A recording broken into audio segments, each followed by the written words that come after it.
এরশাদের পুলিশ বাহিনী তার হাঁটু পথ কেটে দেওয়ার দৃশ্য আমি প্রতিনিয়তই দলের জন্য নিরলস কথা বলে।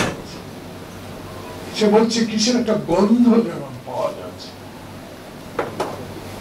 এই গন্ধ থেকে বাঁচতে হলে যারা 16টি বছর রাস্তায় থেকে পিচ ঢালা পথে থেকে রোদ বৃষ্টি ঝড় হাসিনার পুলিশের টিয়ার গ্যাস গুলি উপেক্ষা করে যারা আন্দোলনকে সমর্থন দিয়ে আজকে যারা এনসিসি হিসেবে যে দল স্বাগত জানিয়েছি, তারা আজকে কি করে এই সরকারের বিরুদ্ধে নির্বাচন কমিশনের বিরুদ্ধে একটি নতুন ইস্যু নিয়ে আপনার সেখানে যান, এই প্রশ্ন আজকে রিজভী সাহেব আমাদের প্রশ্ন।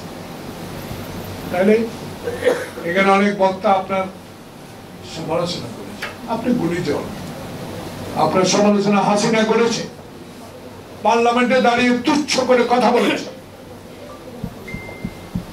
আপনাকে কোর্টের বারান্দায় দাঁড় করিয়েছে, আপনাকে 18 দিন পর্যন্ত পায়ে হেঁটে হাজিরা দেওয়ার ব্যবস্থা করেছে শেখ হাসিনা। কিন্তু এখনো কেন সংবাদপত্রে দেখতে পাই 49 জন 54 জন যারা ডিসি এসপি সচিব আপনার পাশে বসে আছে।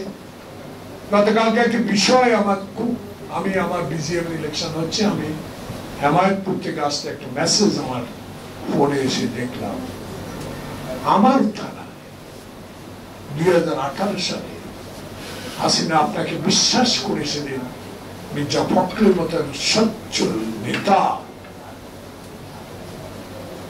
গণভবনে বিস্কিট চা খেয়ে আপনাকে নির্বাচনে অংশগ্রহণ করেছিল, আপনাকে বিশ্বাস করেছে। সেই বিশ্বাসের ঘরে আপনি আগুন দিয়েছেন।